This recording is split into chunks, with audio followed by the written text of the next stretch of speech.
Hello again, everybody. It's nice to see all of you back again, and I'm kind of glad what I've done is that I've actually given myself a little bit more space away from the camera. So one, it's good for the mise en scène, and you get a little bit more of my area and stuff like that. And if you're wondering why I look this red, it's because I spent a whole 10 minutes outside, and my skin is like absolutely singed. Yeah, so as a quick reminder, ladies and gentlemen, just so we understand each other, the story of this channel, or rather the story of this year, has been about getting from zero to hero. It is about not because I started this year, started doing these strings of videos that are sadly here's the thing, I still have all the videos that YouTube took down, the ones that absolutely did not violate community guidelines, even the videos that I sat here bursting into tears, and YouTube didn't even think to send me one of those emails asking me whether or not I was all right or not.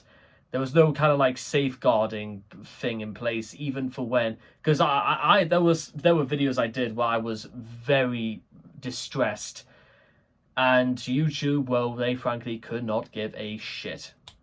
That's one of the things that Stroke needs to change on this. But if there's one thing I would immediately change on this platform, if I given the chance, is that I think there should be an actual safeguarding procedure and stuff like that. It's just to make sure it's so we clamp down on things like cyberbullying, and we know that people are going to be okay. But YouTube is a private company. But still, I feel like it should be a compulsory measure for stuff like this, as you do. Now, with that out of the way, there is a few things I need to actually cover before we start, and that is, lately I was watching the YouTube channel Think Before You Sleep, and some of the most recent videos they did talked about this sort of a very strange form of radicalization in terms of people who were simply motivated to do nothing. They registered themselves as losers, and the only thing they seemed to be motivated to do was to wallow in their pessimism. And it goes, but stuff like that goes so far beyond radicalization. It goes to the extent that they've learned to accept their stagnation, and guess what? They can unlearn it too. There is because people like that sometimes have come across disaster, meaningless trivialities, indignity, often, sometimes far more than any of us actually care to realize. And all of this is manifested into a lifestyle that can best be summarized as, well, stop it, never stop trying. And because they think that the world has given them such a hard break that they've just made a habit of things by completely lowering their standards to the extent that they just don't want to do with anything anymore. It's actually a very, very sad thing to witness, because I've seen those people. In fact, I probably was that very person when this year began, and of that, I think I had all of two choices, because anybody could have watched those videos and said that at some point in my life, I must have been happy. I must have been a happy person, a happy man once. And yes, it's that. And listen, we have bad days. We have strings of bad days. We have bad luck. Some of us have shit dealt to us that is absolutely not our fault, but we've been told to collect the pieces through no fault of our own. And sometimes life is just kind of shit. I wish there was a better way of putting it, but there you are. Life is just a little bit shit. And even for those who've been experienced enough of it, and for those who have even evolved quantities and qualities and skills like resilience and tenacity and determination and a hardened spirit, aren't immortal to the effects of pessimism or degradation, because a lot of it comes down to the fact that surely through all of it, things should be getting better because you've been told to learn from these past experiences and disasters, and it still seems as if no matter what happens, we are stuck and there's nothing we can do. It's the innate hopelessness, or it's the nihilism of being a loser. It's something that you are rendered to being very comfortably numb to. In fact, and the whole point of the video is that there's actually a growing number of people who are like that because they don't want to have anything to do with the world, and therefore they are not going to involve themselves with anything in the world whatsoever, because it's caused them enough discomfort and grievance already that it's probably best not to do anything about it. I think it's even I think it's a thing that actually started off in Japan, because Japan has a very, very, at least back in the day, maybe 30, 40 years ago, sometimes I think their culture and their ways of life can, to some people, even to natives living in Japan, can be deemed so extreme, and there's such hard precedents to be put onto somebody to succeed and to do well, that there are those who not only actually can't handle it through certain means, but there are those who just straight up it's the fact that it's a culture that seems almost to squeeze you until you either fall through the system or somehow you're going to be forced to the top. It is a and this is a thing is not uncommon even in the West.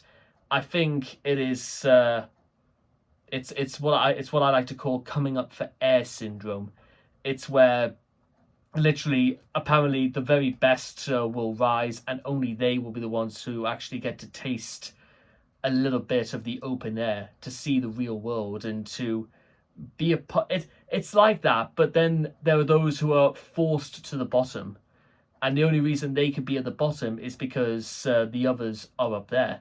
And it's not even the case of the only reason they're winning is because other people are losing. It doesn't quite work like that. But in times of stress, educated people tend to come to the front, and they are no more gifted than the others, and their education is generally quite useless in itself, because most of the time it's a case of not what you know, but who you know. Sometimes the educated people are smart enough to realize that it's get to know people whilst you're getting to know things. And whilst I'm here, and whilst we're sort of going to try and move away from that whole subject about the extremities of this loser culture, I will say this: I don't consider myself a loser, but I could have been if I didn't want to do anything about it, because even there could be even people watching this right now who either need the correct motivation, someone to listen to, a kick up the backside, tough love, all of that could be valid. But right now, if there are people, any of those listening right now, guess what?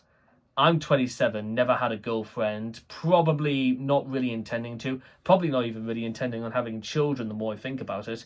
Not because I don't want to, but because, well, no, actually it is because I don't want to, because it's my choice, and I think my choice, it counts, it's perfectly fine to not have any children. It's not like the world is going to keel over and die just because I don't want little me's running around the place. And again, you know what? It's down to choice. It's not down to the fact that I don't think there are women out there who are attracted to me physically, personally, emotionally, anything like that. I do think I think there are, maybe, perhaps, but again, whether or not, but again, that's maybe I'll say that again in 5 years' time, and maybe things will change. It's life is a little more chaotic and less well organized as things like that hold up. But if I want to have kids, it would be for the purpose of actually, you know what, them being my legacy, because that's going to be, it's something that I'm going to be for the rest of my life, a father, a parent. And it's something that that level of responsibility is literally to the day I die.